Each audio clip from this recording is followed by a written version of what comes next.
Hello student, welcome back to my YouTube channel. तो चलिए आज की क्लास में हम सीखेंगे कि फ्यूचर परफेक्ट टेंस क्या होता है और फ्यूचर परफेक्ट टेंस का हिंदी में नाम लिखा गया है भविष्य पूर्ण काल। तो पिछले क्लास में हमने बहुत सारा टेंस पढ़ लिया है। आज की क्लास में टेंस अब समाप्त होने वाला है। एक टेंस और हम पढ़ेंगे और टेंस पूरा क्या हो जाएगा, समाप्त हो जाएगा। इस टेंस का नाम है फ्यूचर परफेक्ट टेंस, भविष्य पूर्ण काल। तो इस टेंस का पहला नंबर देखेंगे पहचान। तो इसका पहचान क्या है, इसके अंत में लिखा होगा कि चुका होगा, चुकी होगी, चुके होंगे। ठीक है ना। तो चलिए सबसे पहले हम देखेंगे पहचान। तो लिखेंगे कि ऐसे वाक्यों के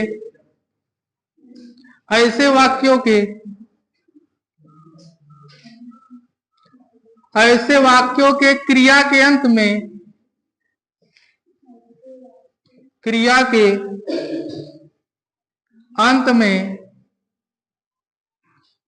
चुका होगा,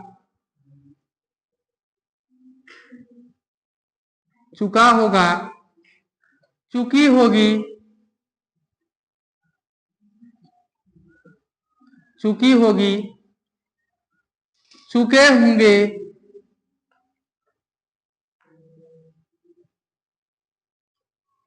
चलिए ऐसे वाक्यों के क्रिया के अंत में चुका होगा, चुकी होगी, चुके होंगे, कामा लिया होगा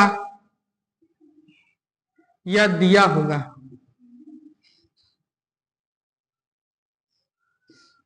इत्यादि शब्द लगा रहता है।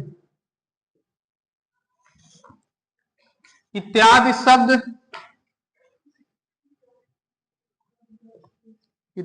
शब्द लगा होता है। तो जैसे हमने पढ़ा था पास्ट परफेक्ट टेंस में, जैसे हमने पढ़ा था पास्ट परफेक्ट टेंस में कि चुका था, चुकी थी, चुके थे, और इसमें होगा कि चुका होगा, चुकी होगी, चुके होंगे। और हमने अभी आपको बताया कि जैसे पास्ट परफेक्ट टेंस में हमने सेंटेंस पढ़ा था जो कि आपके स्कूल में भी पूछा जाता है। आपके टीचर ऐसा सेंटेंस आपसे पूछेंगे कि डॉक्टर के आने से पहले रोगी मर चुके थे, इसमें रहेगा कि डॉक्टर के आने से पहले रोगी मर चुके होंगे। और पास्ट परफेक्ट हमने पढ़ा था कि पुलिस के आने से पहले चोर भाग चुके थे, इसमें पढ़ेंगे पुलिस के आने से पहले चोर भाग चुके होंगे। मतलब आज की क्लास में हम वैसा ही सेंटेंस सीखेंगे। चलिए आज की शुरुआत हो गया है टेंस का। ऐसे वाक्यों के क्रिया के अंत में चुका होगा, चुकी होगी, चुके होंगे, लिया होगा, दिया होगा, इत्यादि शब्द लगा होता है। चलिए अगला नंबर देखेंगे सहायक क्रिया। सहायक क्रिया को हम इंग्लिश में क्या कहते हैं? सहायक क्रिया को हम इंग्लिश में कहते हैं हेल्पिंग वर्ब। क्या कहते हैं? हाँ, इसे हम इंग्लिश में कहते हैं हेल्पिंग वर्ब। याद रखिए, हेल्पिंग वर्ब अगर आपसे पूछा जाएगा, 12 टेंसों का हेल्पिंग वर्ब याद कर लीजिए। चलिए इसका हेल्पिंग वर्ब क्या होता है? पहला नंबर देखिए ध्यान से, पहला नंबर याद कर लीजिए कि फ्यूचर इंडेफिनिट टेंस। बताइए, अभी आपको पढ़ाया गया था future indefinite tense. Future indefinite tense में सहायक क्रिया बताइए क्या था उसका? फ्यूचर इंडेफिनिट टेंस का सहायक क्रिया था विल। हाँ, पूरा पीछे का रिवीजन करते रहिए। विल, शैल। उसके बाद फ्यूचर कंटीन्यूअस टेंस। बताइए फ्यूचर कंटीन्यूअस का क्या था? Will be. भाई अगर जो घर पर नहीं पढ़ेगा धीरे धीरे भूलता जाएगा। Will be, shall B. और आज की क्लास फ्यूचर परफेक्ट टेंस, इसका सहायक क्रिया क्या होगा? Will have. हाँ, ध्यान से देखते रहिए, विल हैव, शैल हैव। और जब अगला नंबर हम पढ़ेंगे फ्यूचर परफेक्ट कंटीन्यूअस टेंस, जब अगला नंबर याद रखिए फ्यूचर परफेक्ट कंटीन्यूअस, तब हो जाएगा will have been, shall have been. मतलब फ्यूचर का पूरा लिखा गया है सहायक क्रिया। फ्यूचर इंडेफिनिट टेंस का will shall, future indefinite tense का will shall, future continuous tense का विल बी, शैल बी। ऐसे घर पर पूरा याद कीजिए। फ्यूचर कंटीन्यूअस टेंस का will be, shall be. Future perfect tense का helping verb will have, shall have. Future perfect continuous tense का helping verb will have been, shall have been. ऐसे 12 टेंसों का याद करना होगा। तो चलिए बताइए तीसरा नंबर आज हम पढ़ रहे हैं।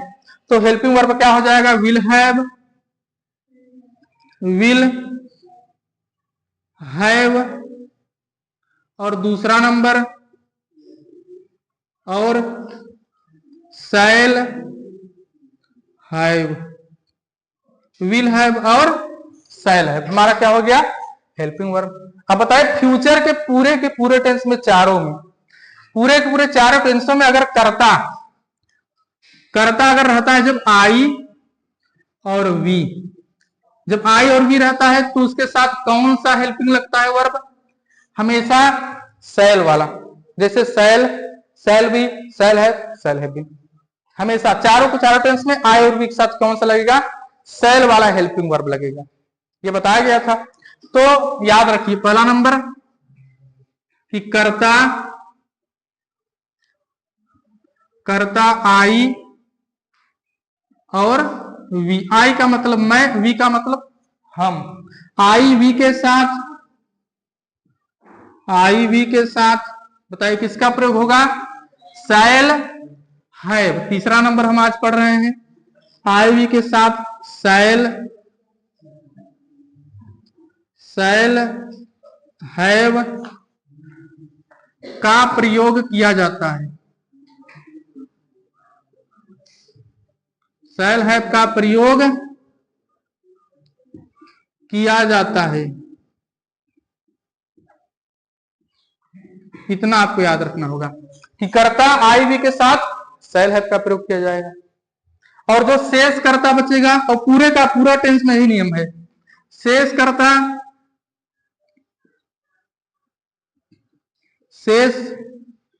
कर्ता के साथ किसका प्रयोग होगा?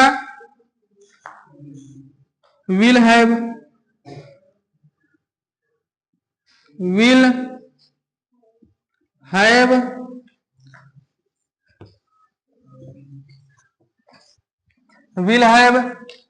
का प्रयोग किया जाता है,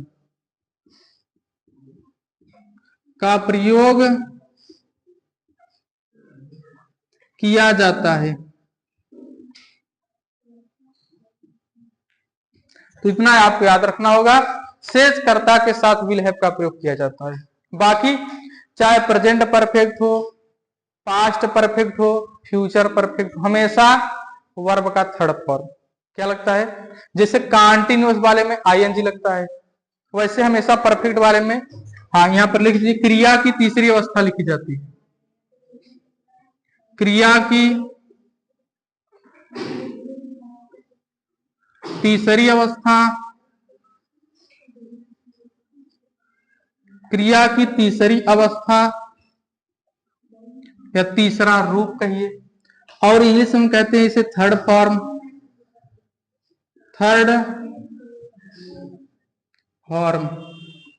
तो क्रिया की तीसरी अवस्था का प्रयोग किया जाता है, का प्रयोग किया जाता है।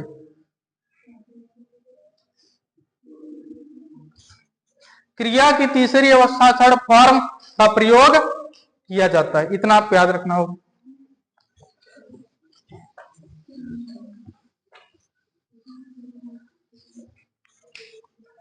तो चलिए अब पहला नंबर देखते हैं, अफर्मेटिव सेंटेंस।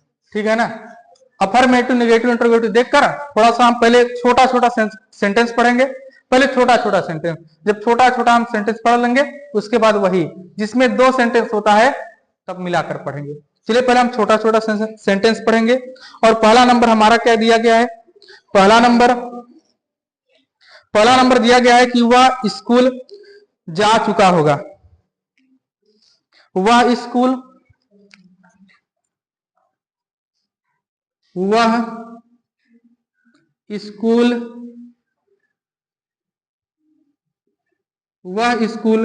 जा चुका होगा।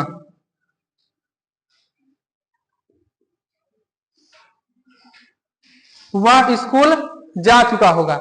बताइए अब वह का इंग्लिश में क्या लिखेंगे? ही लिखेंगे। सिर्फ आई और वी के साथ शैल हैव ना, ही के साथ क्या? Will have. तो ही, उसके बाद हेल्पिंग वर्ब लिखिए, ही को बोलते हैं सब्जेक्ट। तो पहले टेंस सीख लीजिए, बाकी हम बाद में आपको चिन्हना भी सिखा देंगे कि सब्जेक्ट, ऑब्जेक्ट, वर्ब क्या होता है। ही, उसके बाद क्या लिखेंगे हेल्पिंग वर्ब हम विल हैव। तो सब्जेक्ट हमने लिख दिया, हेल्पिंग वर्ब लिख दिया। अब हम लिखेंगे वर्ब। वर्ब का मतलब जाना, आना, पढ़ना। तो जाना का गो, वेंट, गॉन, थर्ड फॉर्म लिखा जाएगा। अगर आपको थर्ड फॉर्म याद नहीं है तो आप चाहे जो बुक खरीद लीजिए, सबसे सस्ता बुक यही है जो है अनुपम, जनरल इंग्लिश, ऊपर लिखा रहेगा अनुपम। अनुपम किताब आपको 70 रुपए का मिल जाएगा। सबसे पीछे आपको दिया गया है, सबसे पीछे फर्स्ट फॉर्म, सेकंड फॉर्म सब कुछ दिया गया है। यहाँ पर हर एक स्पेलिंग का आपको फर्स्ट, सेकंड, थर्ड फॉर्म मिल जाएगा। जैसे जाना का दिया गया है गो, वेंट, गॉन। तो एक बुक चाहे जो खरीद लीजिए, उसमें आपको फर्स्ट, सेकंड, थर्ड फॉर्म दिया रहता है। ही विल हैव, अब लिखेंगे third form gone to school. He will have gone to school, वह स्कूल जा चुका होगा। चलिए अगला नंबर सेंटेंस है। अगला नंबर रमेश खाना खा चुका होगा। चलिए दूसरा नंबर, रमेश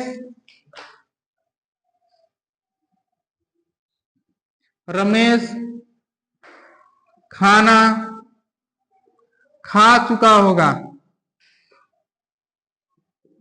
रमेश खाना खा चुका होगा।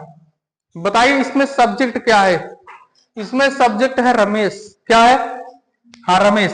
तो सबसे पहले हम रमेश का स्पेलिंग लिखेंगे। चलिए रमेश का हम लिखेंगे spelling.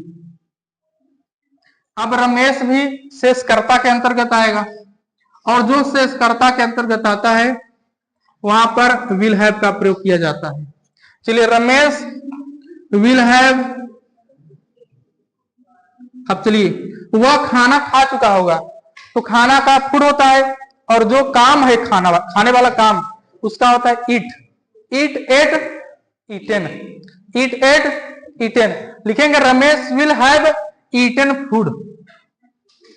Eaten food, Ramesh will have eaten food. Ramesh खाना खा चुका होगा। तीसरा नंबर सेंटेंस क्या दिया गया है? माता जी खाना बना चुकी होंगी। माता जी खाना बना चुकी होंगी। तीसरा नंबर, माता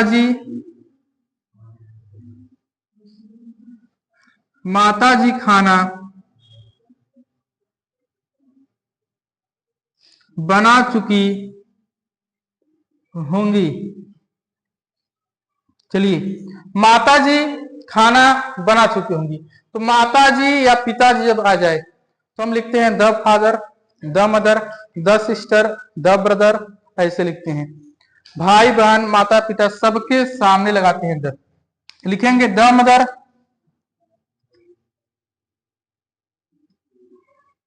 द मदर। उसके बाद हेल्पिंग वर्ब विल हैव। चलिए अब खाना बनाना, तो बनाना क्या होता है? कुक। कुक का मतलब खाना पकाना होता है और खाना बनाना भी होता है। तो पकाना का cook, cooked, cooked, third form cooked लिखिए। The mother will have cooked food. Cook का मतलब बनाना भी, पकाना भी। The mother will have cooked, थोड़ा ऐसे बनाएंगे। चलिए और सेंटेंस निगेटिव देखते हैं, हम सब मिलाकर पढ़ेंगे। वह किताब नहीं खरीद चुका होगा। वह किताब नहीं खरीद चुका होगा। देखिए यहां पर, वह किताब नहीं खरीद, वह किताब नहीं खरीद चुका होगा।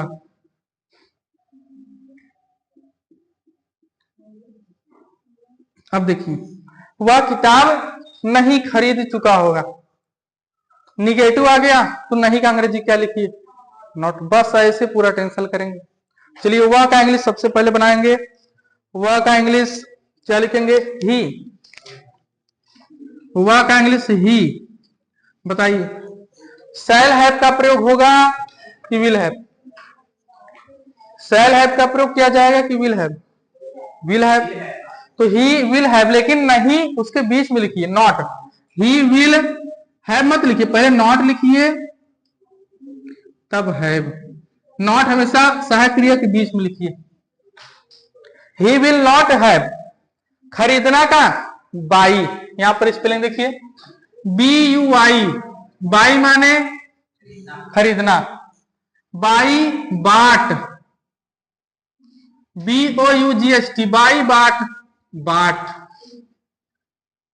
तो बाई का सेकंड फॉर्म बाट, थर्ड फॉर्म बाट, बाई बाट बाट। ऐसे टीच टाट टाट, कैच मतलब पकड़ना, कैच, काट काट, ऐसे स्पेलिंग ऑटोमेटिक याद होता चला जाएगा।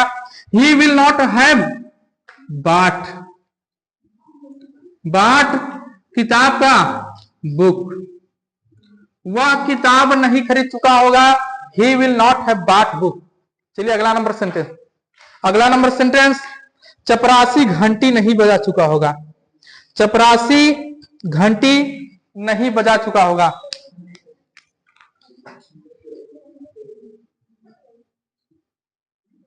चपरासी घंटी नहीं बजा चुका होगा।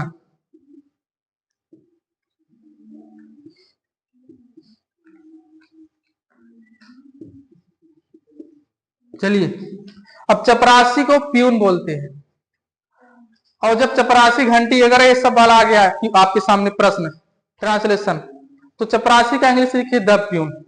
क्या लिखिए? The peon. चलिए चपरासी का पहले हम स्पेलिंग लिखेंगे, द प्यून, PEON, प्यून का मतलब चपरासी, PEON, द प्यून। भाई हेल्पिंग वर्ब विल है तो लिखेंगे विल, पहले नॉट तब हैव लिखिए। The peon will not have, बजाना का होता है रिंग, स्पेलिंग ऊपर देखिए, रिंग RING, रिंग, रैंग, रंग। हमने पूरा का पूरा first form, second form, third form तीनों लिख दिया। ऊपर है खरीदना का, यह खरीदना का है, अगर जिसको याद नहीं है लिख लीजिए खरीदना, और यह है बजाना।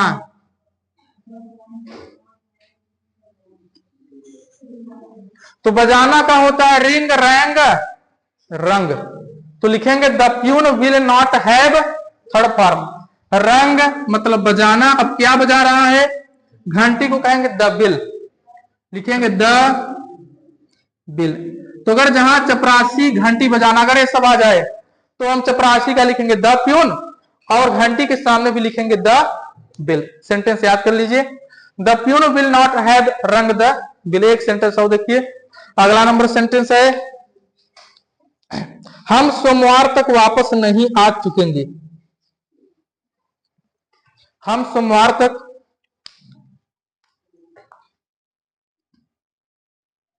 हम सोमवार तक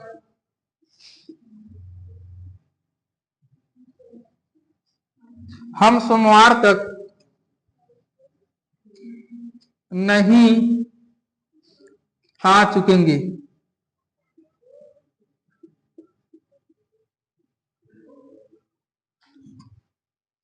हम सोमवार तक नहीं आ चुकेंगे। चलिए हम सोमवार तक नहीं आ चुकेंगे। हम का अंग्रेजी पहले बनाइए, हम का क्या होता है? WEV का मतलब हम। अगर आपको याद नहीं, याद कर लीजिए कि सबसे पहले किसका अंग्रेजी क्या होता है। कुछ लोगों को याद नहीं होगा, जैसे ही मतलब होता है वह, जिसको याद नहीं याद कर लीजिए। सी का मतलब भी होता है वह, सी का मतलब भी वह, याद कर लीजिए। अगला नंबर आई का मतलब मैं। अगला नंबर यू का मतलब तुम। दे का मतलब वे। वी का मतलब हम। बाकी शुरुआत का टेंस पढ़िए, उसमें सब कुछ बताया गया है। वीडियो पुराना देखिए, उसमें सब कुछ बताया गया है। ही का मतलब वह, सी का मतलब वह, आई का मतलब मैं, यू का मतलब तुम, दे का मतलब वे, वी का मतलब हम, और वह जो है यह लड़के के लिए प्रयोग हुआ है, लड़कियों के लिए। तो चलिए, हम सोमवार तक नहीं आ चुकेंगे, हम का अंग्रेजी वी, आई वी के साथ किसका प्रयोग? शैल है। लिखेंगे वी शैल हैव तो बीच में लगाइए not, we shall not have. आना का कम, केम थर्ड फॉर्म कम है, आना का थर्ड फॉर्म वही हो जाता है कम, कम केम कम। अगर लिखे, अगर देखिए, अगर सेंटेंस में लिखा है सोमवार तक, मंगलवार तक, तक लिखा है, से नहीं, से वाला तो उसके पीछे था ना, इसके पहले हमने पढ़ा था, उसके बाद सोमवार से पढ़ रहा था, वो वाला थोड़ा है टेंस। इनमें तक लिखा है, हम सोमवार तक नहीं आ चुकेंगे, अगर तक आ जाए, तक का अंग्रेजी लिखेंगे बाई। हाँ, जिसे इसका सोमवार तक का इंग्लिश लिखेंगे बाई मंडे। अगर होता मंगलवार, बाई ट्यूजडे। ऐसे सेंटेंस बनाएंगे।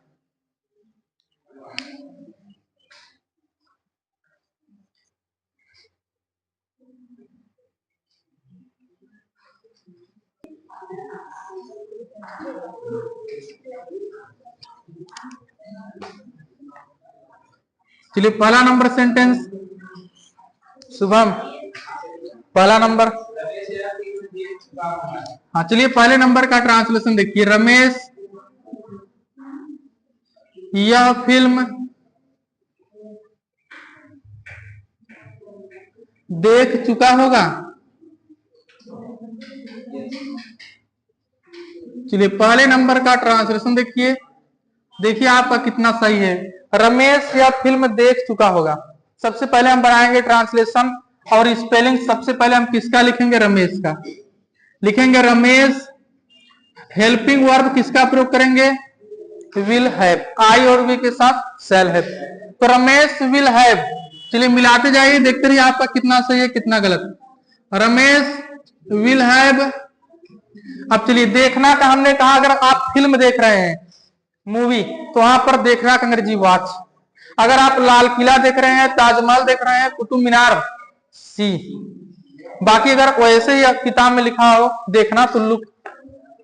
तो अगर आप मूवी देख रहे हैं तो वॉच, अगर आप ताजमहल, लाल किला अगर ये सब देख रहे हैं तो सी का प्रयोग होता है। Ramesh will have watched, watched. अब यह फिल्म, दिस मूवी, यह फिल्म का स्पेलिंग दिस मूवी। चलिए शुभम अगला नंबर, शाम तक वे दिल्ली, शाम तक वे दिल्ली पहुंच चुकेंगे। चलिए शाम तक वे दिल्ली पहुंच चुकेंगे। अब बताइए, सबसे पहले हम वे दिल्ली पहुंच चुकेंगे यह बनाएंगे। वे का इंग्लिश क्या लिखेंगे, दे, और फिर क्या लिखेंगे, will have. They will have पहुंचना का रीच्ड लिखिए, या अराइव, अराइव्ड, अराइव का मतलब भी पहुंचना होता है। They will have arrived, arrived. They will have arrived to Delhi. जैसे गो टू स्कूल लिखा जाता है ना, गो टू स्कूल, ऐसे अराइव के साथ में टू का प्रयोग किया जाता है।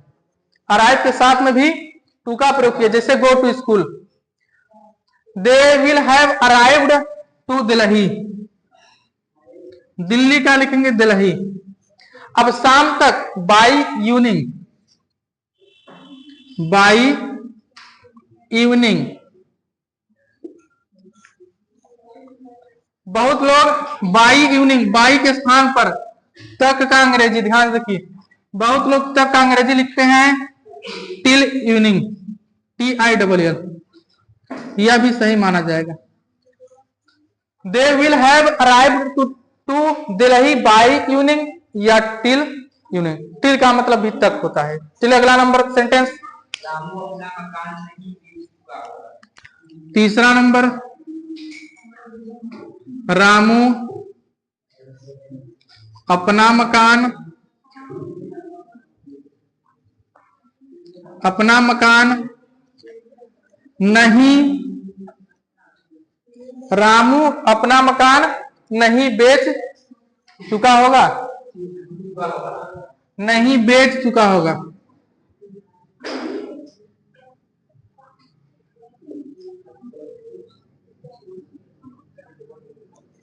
रामू अपना मकान नहीं बेच चुका होगा। चलिए सबसे पहले हम रामू का स्पेलिंग, तो रामू में अंत में बड़ा यू है, लेकिन इंग्लिश में यू ही लिखा जाता है, ऐसे ऐसे लिखते हैं रामू।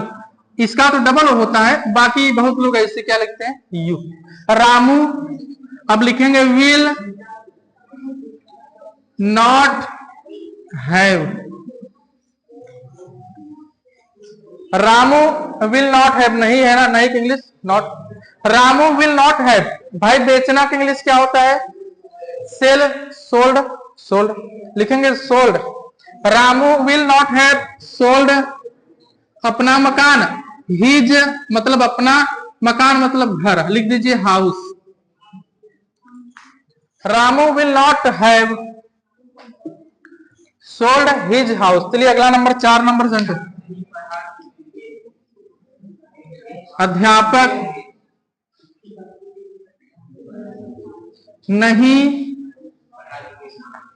नहीं पढ़ा चुके होंगे।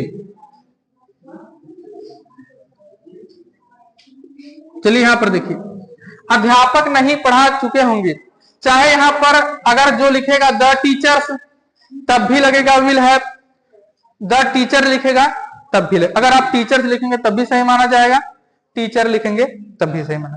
तो हम चलिए यहां पर लिखते हैं द टीचर, वैसे किताब में टीचर है, बाकी अगर टीचर्स लिखेंगे तब भी सही है।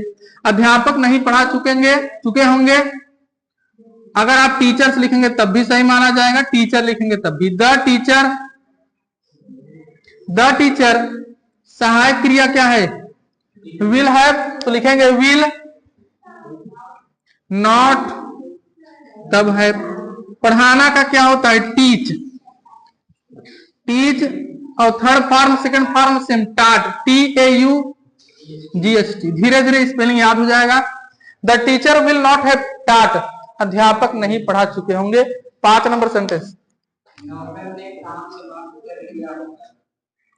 नौकर ने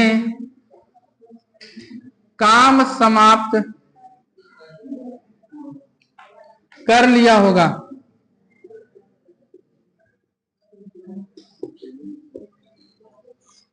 देखिए यहां पर लिखा गया है ना, लिया होगा, नौकर ने काम समाप्त कर लिया होगा। चलिए नौकर का लिखेंगे द सर्वेंट, नौकर का English the servant, the servant. चलिए उसके बाद विल हैव हेल्पिंग वर्ब, समाप्त करना का नीचे लिखा है finish, finished, finished. The servant will have finished, और काम, तो काम का लिख दीजिए वर्क, किताब में लिखा गया है द वर्क, तो अगर आप द नहीं लगाएंगे तभी सही माना जाएगा। The servant will have finished the work. 5 सेंटेंसों का क्या हो गया, ट्रांसलेशन। चलिए अब अगली क्लास में सीखेंगे जब 2 सेंटेंस क्या इंट्रोगेटिव भी सीख लेंगे, और 2 सेंटेंस जब पास पास होंगे 2। चलिए कल आपका क्लास बंद रहेगा, अब सोमवार को आना है, कल कोचिंग बंद है, कल कोचिंग बंद है, सोमवार को खुलेगा।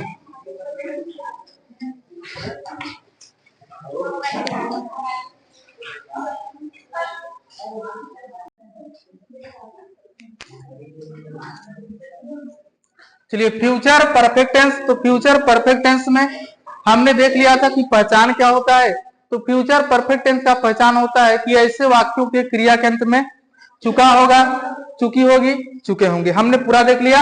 अब चलिए इसी टेंस में हमने बताया था, जैसे याद रखिए हमने बताया था आपको कि पास्ट परफेक्ट टेंस, जैसे पास्ट परफेक्ट टेंस में 2 वाक्य था, तो वैसे ही हम पढ़ेंगे किसमें, फ्यूचर परफेक्ट टेंस में अब 2 वाक्य आएगा। चलिए 2 वाक्य क्या होता है, उसका नियम क्या होता है, सब कुछ हम देखेंगे। चलिए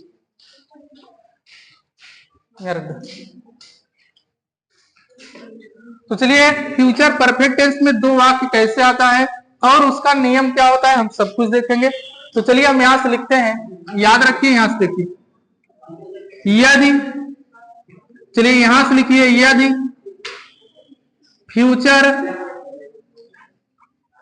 यदि फ्यूचर परफेक्ट टेंस में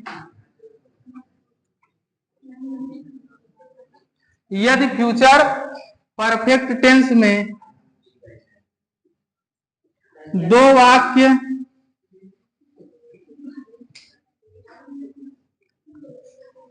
यदि फ्यूचर परफेक्ट टेंस में दो वाक्य आपस में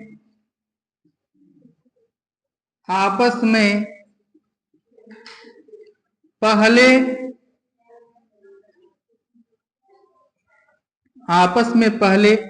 या आपस में पहले या बाद शब्द से जुड़े हों, शब्द से जुड़े हों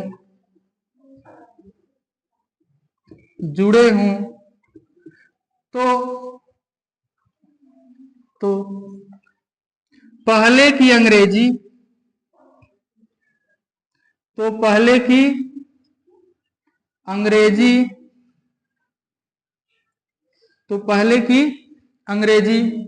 बिफोर, पहले की अंग्रेजी क्या होता है? बिफोर, तथा पहले की अंग्रेजी बिफोर तथा बाद की अंग्रेजी आफ्टर लिखी जाती है।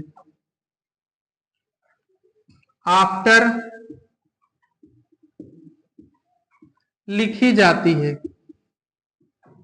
तो अगर फ्यूचर परफेक्ट टेंस हो चाहे पास्ट परफेक्ट टेंस, और पास्ट परफेक्ट टेंस में भी हमने ऐसे वाक्य पढ़े थे ना, जिसमें हमने आपको बार बार बताया था कि पुलिस के आने से पहले चोर भाग चुके थे, वैसा ही सेंटेंस हम इसमें पढ़ेंगे।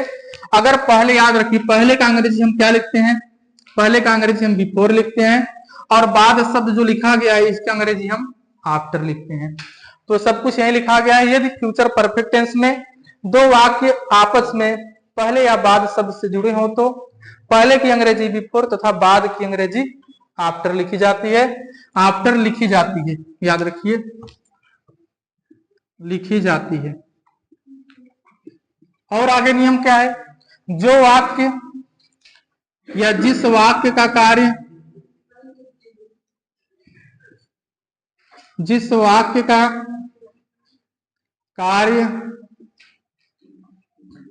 पहले समाप्त होता है,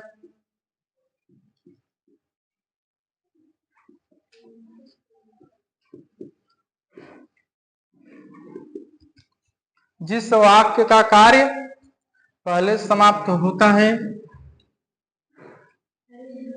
उसका अनुवाद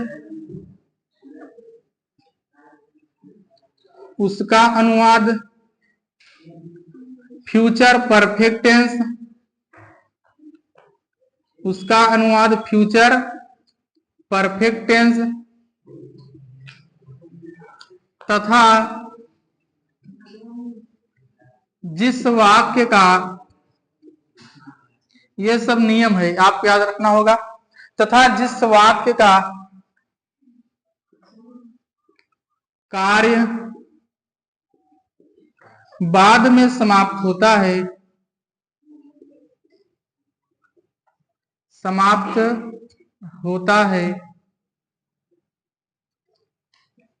उसका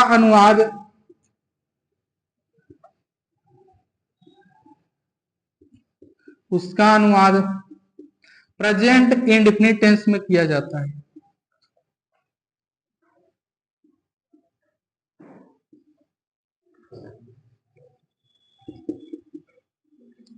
प्रेजेंट इंडेफिनिट टेंस में किया जाता है। यह नियम आपको याद रखना होगा कि जिस वाक्य का कार्य पहले समाप्त होता है उसका अनुवाद फ्यूचर परफेक्ट टेंस तथा जिस वाक्य का कार्य बाद में समाप्त होता है उसका अनुवाद प्रेजेंट इंडेफिनिट टेंस में किया जाता है। चलिए लिखते रहिए। एक बार हम चलिए पुराना पहले नियम देख लेते हैं। पुराना का मतलब चलिए पिछले क्लास,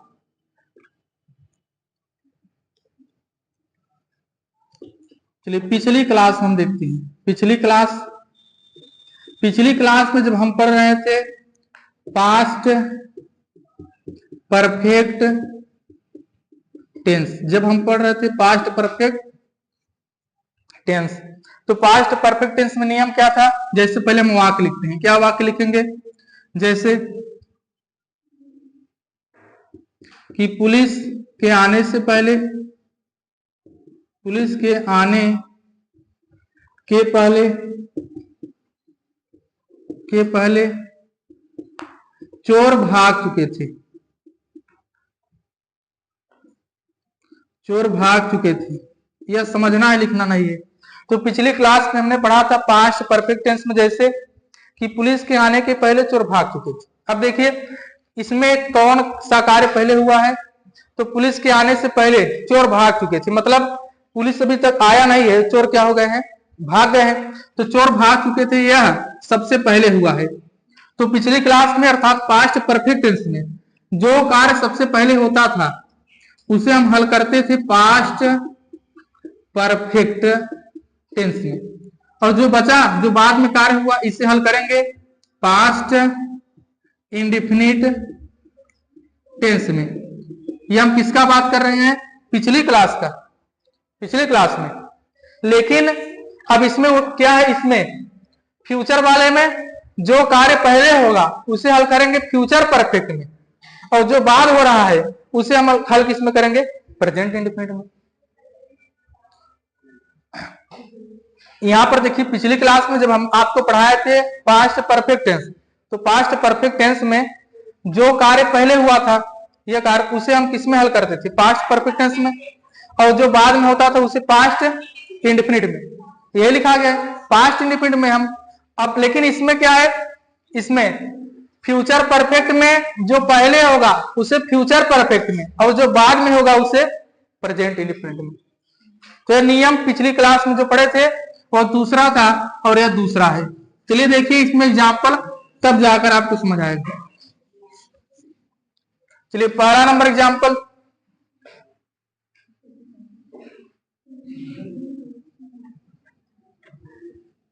चलिए उदाहरण जैसे आपके बुक में दिया गया है। पहला नंबर एग्जाम्पल दिया गया है कि मेरे आने के पहले वह जा चुकेगा। मेरे आने के पहले, मेरे आने के पहले, मेरे आने के पहले वह जा चुकेगा। चलिए अब देखिए इसका ट्रांसलेशन कैसे करेंगे कि मेरे आने के पहले वह जा चुकेगा।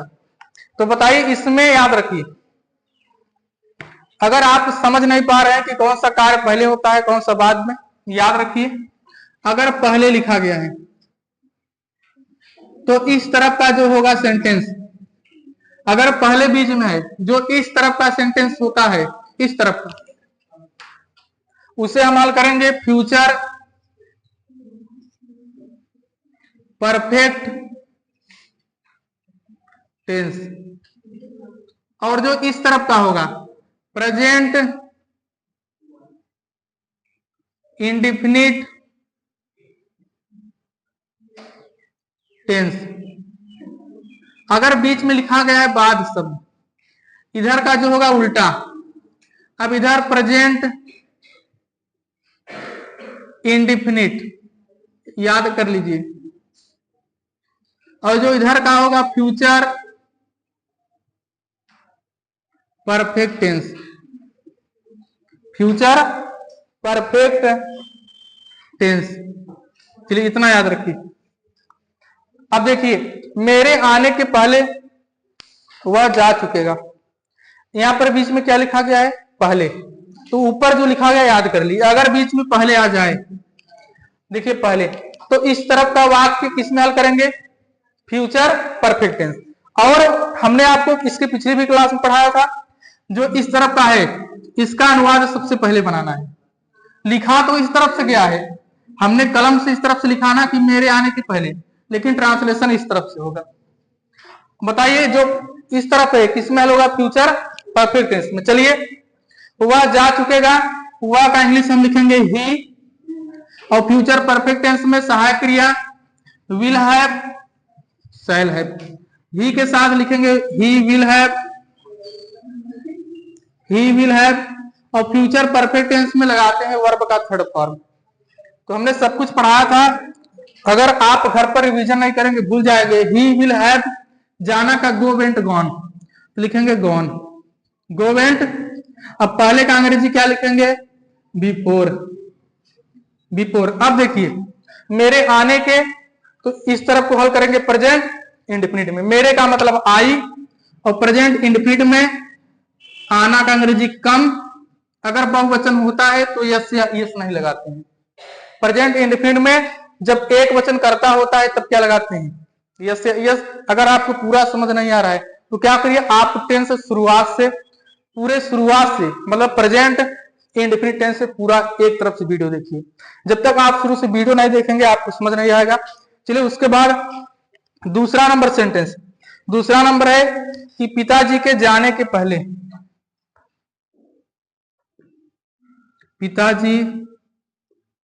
पिताजी के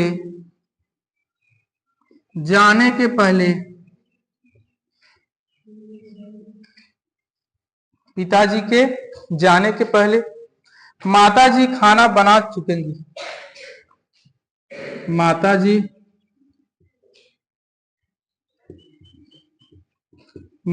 खाना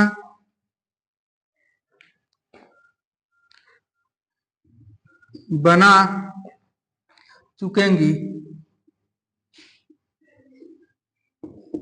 चलिए सेंटेंस हमारा क्या है कि पिताजी के जाने के पहले माताजी खाना बना चुकी है। चलिए देखिए, अगर याद रखिए, अगर बीच में पहले लिखा गया है तो पहले देखिए यहां पर लिखा गया, इस तरफ का किसमें हल करेंगे, वह ऊपर। नियम हमने दोनों लिख दिया। अगर पहले है तो इस तरफ को हल करिएगा फ्यूचर परफेक्ट में, अगर बाद है तो इस तरफ हल करिएगा प्रेजेंट इंडेफिनिट में। चलिए उस तरफ को हल करेंगे फ्यूचर परफेक्ट। माताजी खाना बना चुकेंगी, चलिए माताजी का लिखेंगे द मदर, और फ्यूचर परफेक्ट टेंस में विल हैव, शैल हैव, तो लिखेंगे विल हैव। टेंस जब तक आप रिवीजन नहीं करेंगे, जब तक घर पर आप पढ़ेंगे नहीं तो भूल जाएंगे। द मदर विल हैव, बनाना का होता है cook, cooked, cooked, third form cooked. The mother will have cooked, will have cooked. खाना का क्या लिखेंगे, food. The mother will have cooked food. पहले का अंग्रेजी, चलिए पहले का अंग्रेजी क्या लिखेंगे, बिफोर, क्या लिखेंगे, before. The mother will have cooked food before. चलिए पिताजी के जाने के, तो पिताजी का जाना यह किसमें हल होगा, प्रेजेंट इंडेफिनिट में, लिखेंगे द फादर।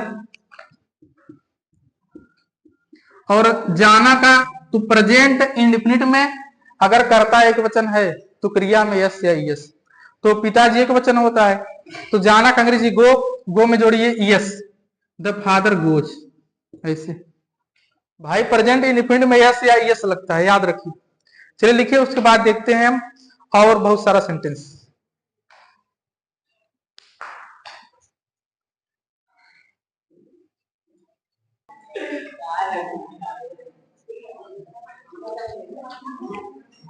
चलिए अगला नंबर देखिए, पहला नंबर उदाहरण, दूसरा नंबर उदाहरण, चलिए तीसरा नंबर।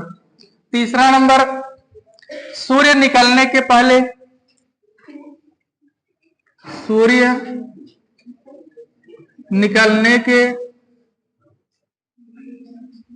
सूर्य निकलने के पहले,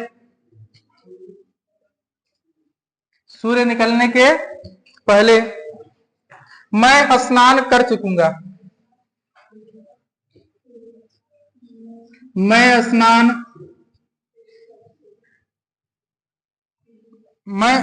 कर चुकूंगा।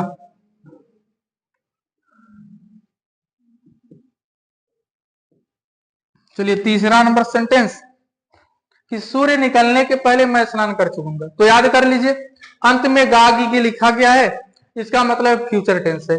और फ्यूचर परफेक्ट टेंस में, फ्यूचर परफेक्ट टेंस में अगर दो वाक्य जुड़े हो, जैसे सूर्य निकलना मैं स्नान कर चुकूंगा, दो वाक्य जुड़े हैं, या तो पहले लिखा होगा बीच में, या तो बीच में बाद लिखा होगा। अगर पहले लिखा गया है तो जो इस तरफ का सेंटेंस होगा किसमें हम हल करेंगे, फ्यूचर परफेक्ट टेंस में। तो चलिए जो उस तरफ का सेंटेंस है पहले हम इसे हल करेंगे फ्यूचर परफेक्ट में और शुरुआत में लिखेंगे। आई का इंग्लिश क्या होता है, मतलब मैं का इंग्लिश क्या होता है, आई। मैं का इंग्लिश क्या होता है, आई। आई के साथ में विल हैव का प्रयोग होगा कि शैल हैव, तो आई के साथ में शैल हैव का प्रयोग, आई shall have, I shall have. चलिए स्नान करना, तो स्नान करना होता है bath, BATH, bath, bathed, bathed. यह होता है first form, second form, third form. तो परफेक्ट टेंस में हम लगाते हैं third form, I shall have bathed, I shall have bathed. चलिए अब पहले का अंग्रेजी लिखिए बिफोर। अब उसके बाद क्या करते हैं, बिफोर लिखने के बाद जो इस तरफ लिखा गया है सेंटेंस किसमें हल करेंगे, प्रेजेंट इंडेफिनिट में। प्रेजेंट इंडेफिनिट में यस या यस लगता है। सूर्य का इंग्लिश लिखेंगे द सन, सूर्य का इंग्लिश द सन। निकलना का होता है राइज, RISE। प्रेजेंट इंडेफिनिट में यस या यस लगता है तो हम लगाएंगे यस, हो जाएगा rises. I shall have bathed before the sun rises, मतलब सूर्य निकलने से पहले मैं स्नान कर चुकूंगा। अगला नंबर सेंटेंस, अगला नंबर आ गया भाई डॉक्टर के आने के पहले। चलिए अगला नंबर, डॉक्टर के आने के पहले, डॉक्टर के आने के पहले रोगी मर चुकेगा, रोगी मर चुकेगा। अब देखिए हमने आपको बताया था कि रोगी का इंग्लिश क्या होता है। चलिए अब देखिए यहां पर फिर पहले लिखा गया है, अगर पहले आ जाए, हमने बार बार आपको ही बता रहा हूं जो इस तरह का सेंटेंस होगा पहले लिखा जाता है और फ्यूचर परफेक्ट टेंस में हल किया जाता है। चलिए रोगी मर चुका था, इसे हम हल करेंगे फ्यूचर परफेक्ट टेंस। रोगी का इंग्लिश होता है the patient, the patient. Patient का इंग्लिश PATIENT, PATIENT। इसे पढ़ते हैं पेशेंट, क्या पढ़ते हैं, पेशेंट। स्पेलिंग याद कर लीजिए, स्कूल में पूछा जाता है।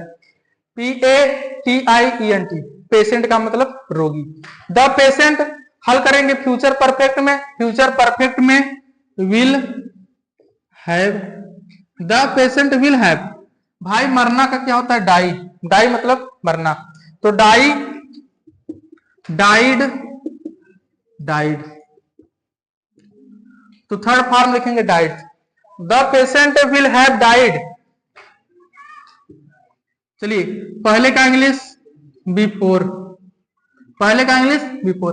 अब डॉक्टर के आने के, इसे हल करेंगे प्रेजेंट इंडेफिनिट में, तो डॉक्टर का इंग्लिश लिखेंगे द डॉक्टर, द डॉक्टर। आना का कम, COME, कम लगाएंगे यस, कम्स, क्योंकि हल कर रहे हैं हम किसमें, प्रेजेंट इंडेफिनिट में, और प्रेजेंट इंडेफिनिट में यस या यस लगता है। तो हो गया the patient will have died before the doctor comes. चलिए अगला नंबर सेंटेंस, अगला नंबर सेंटेंस,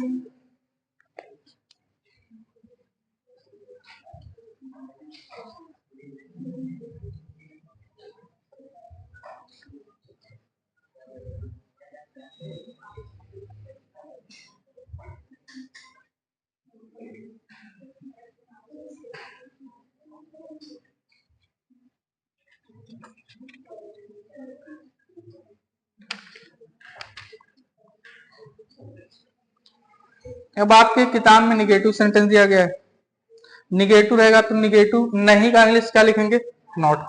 चलिए और सेंटेंस देखिए, अगला नंबर सेंटेंस,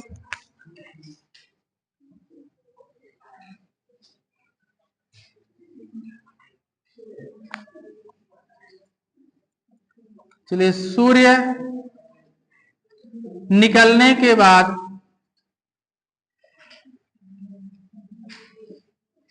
सूर्य निकलने के बाद, सूर्य निकलने के बाद वह विद्यालय जा चुकेगा। सूर्य निकलने के बाद वह विद्यालय जा चुकेगा।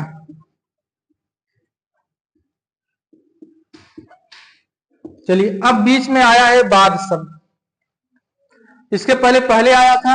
अगर बीच में बाद शब्द आ जाए, देखिए नियम क्या है। जो इस तरफ का होगा किसमें हल करेंगे? प्रेजेंट इंडेफिनिट में। और प्रेजेंट इंडेफिनिट में वह विद्यालय जा चुकेगा, प्रेजेंट इंडेफिनिट में इसे हल करेंगे। बताइए वह का इंग्लिश। और प्रेजेंट इंडेफिनिट में यस या यस लगता है, तो जाना का होता है गो, लेकिन क्या जोड़ेंगे? Goes.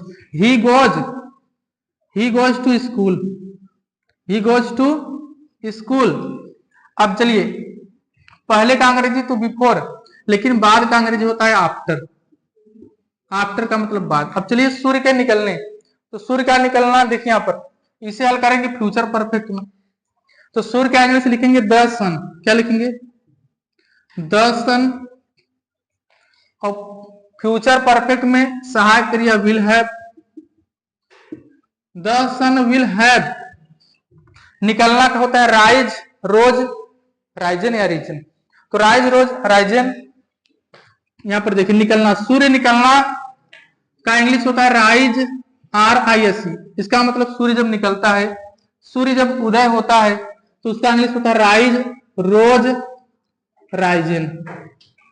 Rise, rose, risen, third form लगाएंगे। The sun will have risen. हो गया सेंटेंस कि सूर्य निकलने के बाद वह विद्यालय जा चुकेगा। चलिए, यहां पर 3 सेंटेंस लिखा जा रहा है। इन तीनों सेंटेंस का आपको स्वयं ट्रांसलेशन बनाना है।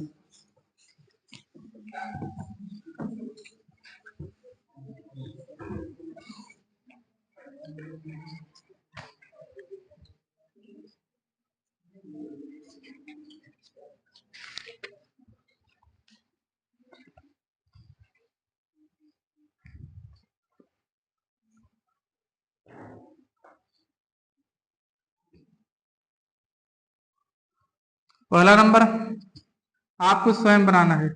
चलिए, मेरे सोने के पहले,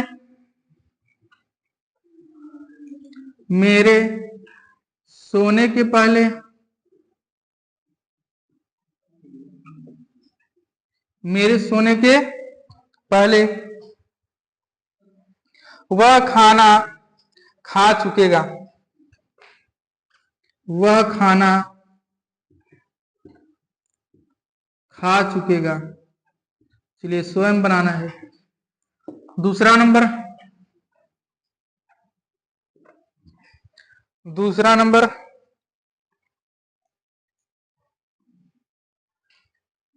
हमारे पहुंचने से पहले,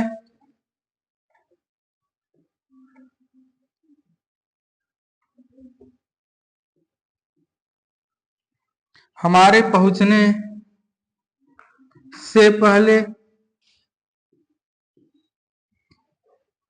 अध्यापक नहीं जा चुकेंगे, अध्यापक नहीं जा चुकेंगे। तो नहीं का इंग्लिश आप नॉट लिख कीजिएगा बस, अध्यापक नहीं जा चुकेंगे।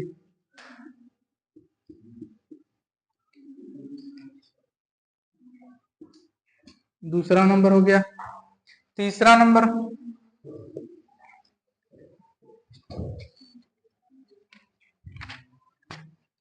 तीसरा नंबर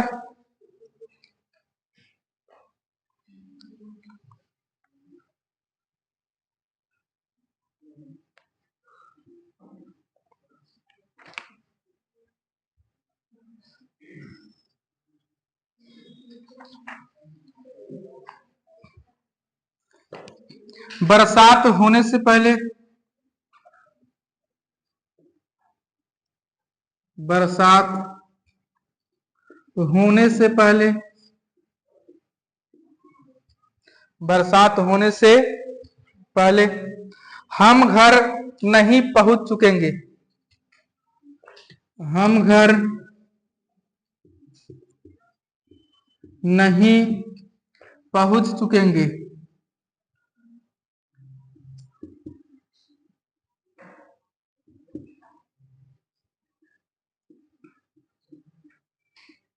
तीन सेंटेंसों का आपको ट्रांसलेशन बनाना है। अगर नहीं शब्द आया है तो नहीं का इंग्लिश क्या लिखेगा, नॉट। बाकी जैसे ऊपर आपको समझाया गया है उसी प्रकार इनका भी क्या बनाना है, ट्रांसलेशन।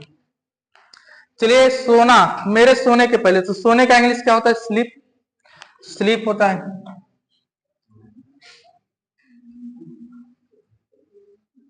स्लीप का मतलब सोना।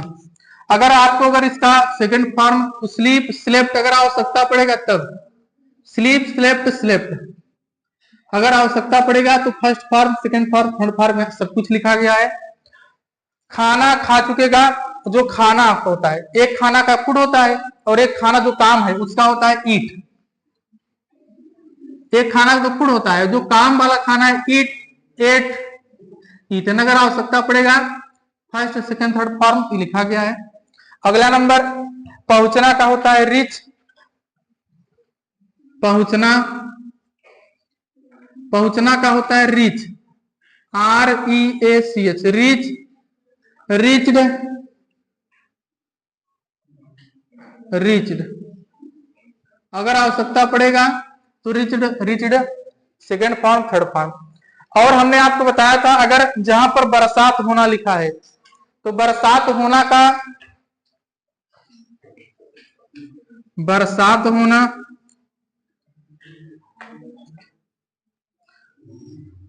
हम लिखेंगे रेन, RAI, रेन, रैंड, फिर रैंड।